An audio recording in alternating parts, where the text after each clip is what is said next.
अपनी इस तीसरी कड़ी में मेरा तीसरा लेक्चर है जिसमें हम के 10वीं कक्षा का विज्ञान का पाठ है हमारा पर्यावरण। इसके जो एक एक नंबर वाले प्रश्न हैं जो बोर्ड के पॉइंट ऑफ व्यू से इंपॉर्टेंट है उनको हम हल कर रहे हैं। चलिए आइए, बचे जो प्रश्न है हमारे पास कुल 10 प्रश्न हैं, इसको हम हल करते हैं। इससे पहले वाले 2 लेक्चर में हम कुल 25 प्रश्न जो है वो हल कर चुके हैं। बचे हुए जो प्रश्न हैं वो हम अब हल करते हैं। 26वां प्रश्न देखिए क्या है। वायुमंडल का वह क्षेत्र जहाँ पर ओजोन विद्यमान है, यानी कि मैं आपको पहले बताया था कि जो ओजोन परत है वो धरती से लगभग 16 से 23 किलोमीटर की ऊंचाई पर जाने पर एक सुरक्षा कवच के तौर पर एक पूरा आवरण है ओजोन का जो पाया जाता है। वो जिस वायुमंडल के मंडल में मिलता है वो उस क्षेत्र को बोलते हैं हम समताप मंडल। तो समताप मंडल वह स्थान है जहाँ पे ओजोन परत जो है वो पाई जाती है वायुमंडल में।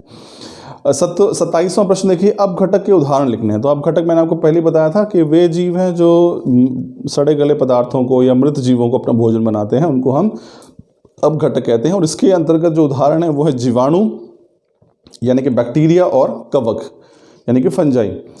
तो ये हो गया 27वां प्रश्न हमारे पास। 28वां प्रश्न देखिए, UNEP इसका विस्तृत रूप लिखिए। तो UNEP अगर आप इंग्लिश में बोलेंगे तो ये है यूनाइटेड नेशन एनवायरमेंटल प्रोग्राम यानी कि संयुक्त राष्ट्र पर्यावरण कार्यक्रम। इसका जो विस्तृत रूप है, इसकी जो फुल फॉर्म है यूनिप की, वो है संयुक्त राष्ट्र पर्यावरण कार्यक्रम यानी कि यूनाइटेड नेशन एनवायरमेंट प्रोग्राम।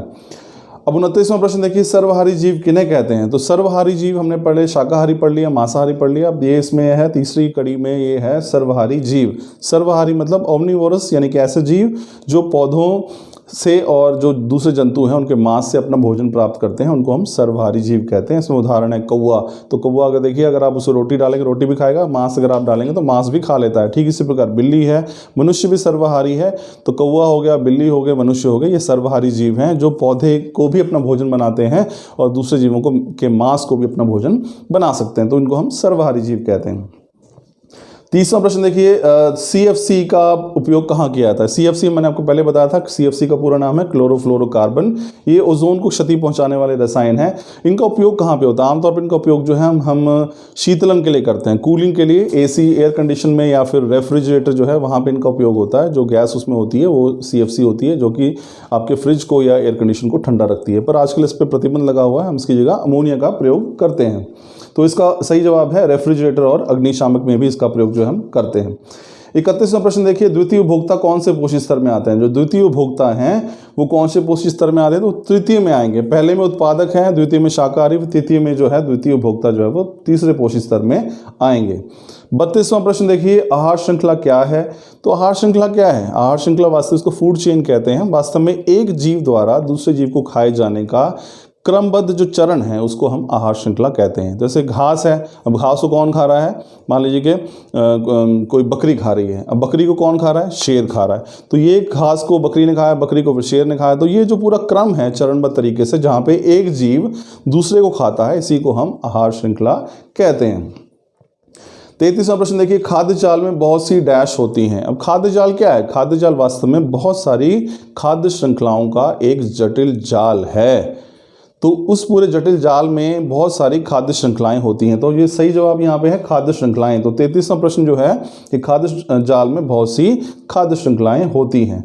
34वां प्रश्न देखिए, हरे पौधे सौर ऊर्जा का कितना प्रतिशत भाग खाद्य ऊर्जा में परिवर्तित करते हैं। तो देखिए, हरे पौधे हैं, जब उसमें सौर ऊर्जा उसके ऊपर पड़ रही है तो हम अगर ये मान के चलें कि 100% ऊर्जा वो प्राप्त कर रहे हैं, तो उसमें से कितने प्रतिशत ऊर्जा का उपयोग जो है वो खाद्य भोजन बनाने में करते हैं। तो उसका जवाब है 1%। तो सौर ऊर्जा से जितनी भी ऊर्जा प्राप्त होती है, पौधे केवल उसका 1% ही उपयोग करते हैं अपना भोजन बनाने के लिए।